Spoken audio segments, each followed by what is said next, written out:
আজ আমরা নবম শ্রেণীর বসে দেখি 10.1 এর 7 দাগের অঙ্কটি সলিউশন করব। অঙ্কটি রয়েছে, আমার দিদি অরুণ মামার দোকান থেকে 255 টাকায় একটি ছাতা কিনল। অরুণ মামা যদি ছাতার ধার্য মূল্যের উপর 15% ছাড় দিয়ে থাকেন, তবে ওই ছাতার ধার্য মূল্য কত ছিল হিসাব করে লিখি। দেখো এখানে, হ্যাঁ, আমার দিদি অরুণ মামার দোকান থেকে কত টাকায় 255 টাকায় একটি ছাতা কিনলো। আচ্ছা দেখো, আমার দিদি কিনলো, কিন্তু এখানে দেখো অরুণ মামার কাছে সেই যে এই যে টাকার পরিমাণ, সেই টাকাটা সেই ছাতাটির কি ক্রয় মূল্য না বিক্রয় মূল্য? বিক্রয় মূল্য। হ্যাঁ, তার কারণ হচ্ছে অরুণ মামা যদি ছাতার ধার্য মূল্যের উপর 15% ছাড় দিয়ে থাকেন, তাহলে 15% ছাড় দিয়ে তিনি 255 টাকায় ছাতাটি বিক্রি করেছেন। ওই ছাতার ধার্য মূল্য কত ছিল হিসাব করে দেখি। দেখো ধার্য মূল্য বিষয়টা কি আমি একটু তোমাদের ক্লিয়ার করে দিচ্ছি। দেখো ধার্য মূল্য হচ্ছে, দেখি আমরা যে কোনো জিনিস কিনলে, সাপোজ ধরো তুমি একটা বই কিনেছো, দেখবে বইয়ের কোনো একটা হয় সামনের দিকে না হলে পিছনের দিকে তোমার কি লেখা থাকে, এমআরপি রেট লেখা থাকে। তো এই যে একটা পরিমাণ টাকা লেখা থাকে, হ্যাঁ, সেই যে টাকা লেখা থাকে সেটা হচ্ছে তোমাদের ধার্য মূল্য।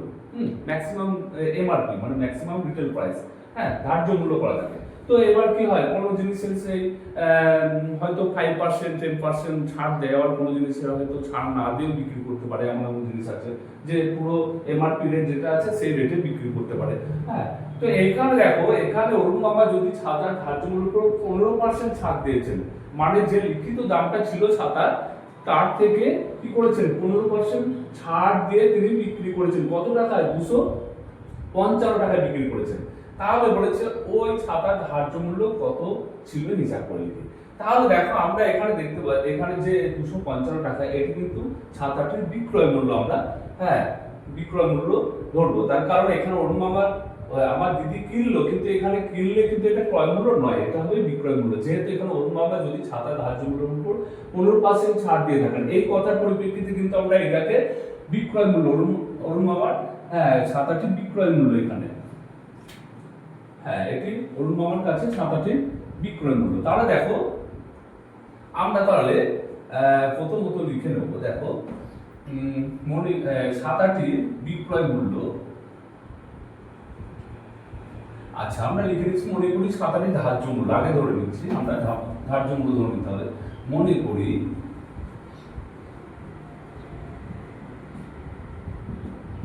ছাতাটির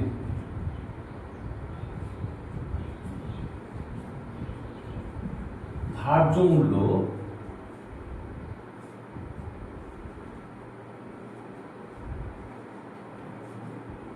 X টাকা। হ্যাঁ, মনে করি ছাতাটির ধার্য মূল্য X টাকা। এবার দেখো, এইবার আর ছাতাটির বিক্রয় মূল্য কত?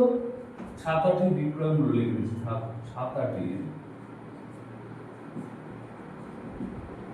বিক্রয়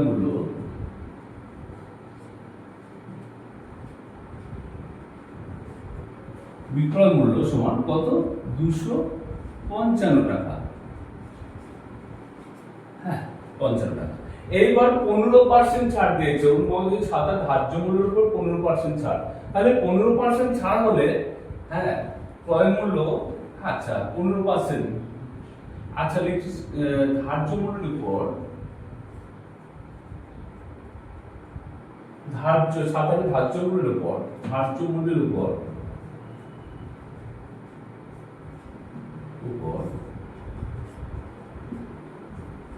15% ছাড়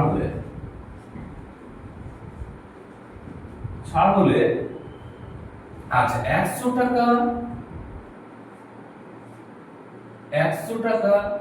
ধার্য মূল্য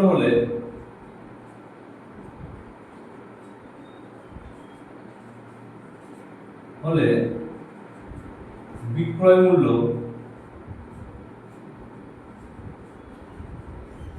হবে, আচ্ছা 100 টাকা ধার্য মূল্য হলে 15% ছাড়, তাহলে কত? 85 টাকা। 15% মানে 15 টাকা, তাহলে 15 টাকা বিয়োগ করে দিলাম। তাহলে 100 টাকা ধার্য মূল্য হলে বিক্রয় মূল্য হবে 85 টাকা। এবার 1 টাকা যদি ধার্য মূল্য হয়, বিক্রয় মূল্য হবে হবে কত কম হবে, তাহলে ভাগ হয়ে যাবে 85/100 টাকা। এইবার দেখো x টাকা, আমরা ছাতাটির ধার্য মূল্য x টাকা ধরে নিয়েছি, তাহলে আমরা লিখব x টাকা বিক্রয় মূল্য, ধার্য মূল্য হলে বিক্রয় মূল্য হবে সমান কত 85/100 ইনটু x। দেখো এখানে 5 20 100 আর 5 17 85, তাহলে হচ্ছে 17 এর সঙ্গে x গুণ 17x/20 টাকা। হ্যাঁ, তাহলে আমরা x টাকা ধার্য মূল্য ধরে নিয়ে 50% ছাড় দিয়ে তার বিক্রয় মূল্য কত হবে সেটা বের করলাম। আর এখানে দেখো বিক্রয় মূল্য ছাতাটি দেওয়া হয়েছে 255 টাকা। সুতরাং আমরা এখানে শর্তানুসারে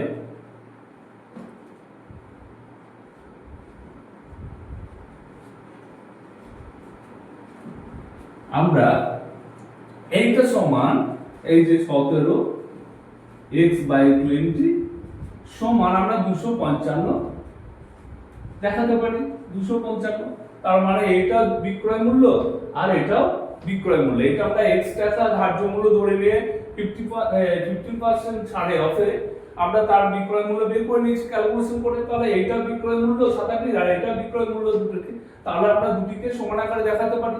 তো দেখো এবার আমরা ক্যালকুলেশন করব, দেখো যে x এর মানটা বের করব। এখানে দেখো কোনাকুনি গুণ, এখানে কিছু নাই মানে 1 আছে, তাহলে এটার সঙ্গে এটার গুণ মানে 17x সমান এটার সঙ্গে এটার গুণ, আমরা গুণ আকারে লিখে রাখছি, গুণ করছি না, যেহেতু আমাদের আবার ক্যালকুলেশন করতে হবে। তাহলে কত ইনটু 20 বা x সমান 255 ইনটু 20/17।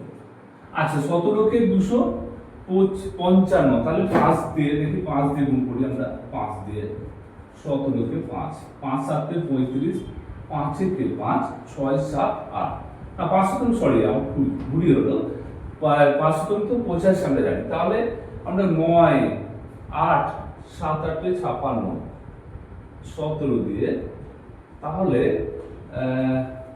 8 8 7 8 56 7 7 49 7 9 63, তাহলে 5 17 85, তাহলে আমরা এটাকে ভাগ করে নিয়ে দেখি কত 255 কে 17 দিয়ে, একবার গিয়ে 17 কে 17, তাহলে 7 আর কয় 15 8 এর 15 হাত থাকলে 25, 5 17 85। দেখো তাহলে কত হলো আমাদের 15 হলো, তাহলে 17 কে 17 17 15 15 হচ্ছে 255, তাহলে এবার সমান দিয়ে 15 ইনটু 20 সমান হচ্ছে 15 2 30 300 টাকা, 300 টাকা। তাহলে আমাদের ছাতাটির ধার্য মূল্য কত ছিল 300 টাকা। আমরা একটু অ্যানসার লিখে দিচ্ছি, অতএব ছাতাটির ধার্য মূল্য ছিল 300, আচ্ছা ধার্য মূল্য 300 টাকা, 300 টাকা ছিল। তাহলে আমাদের 7 এর দাগের অঙ্কটি সঠিক।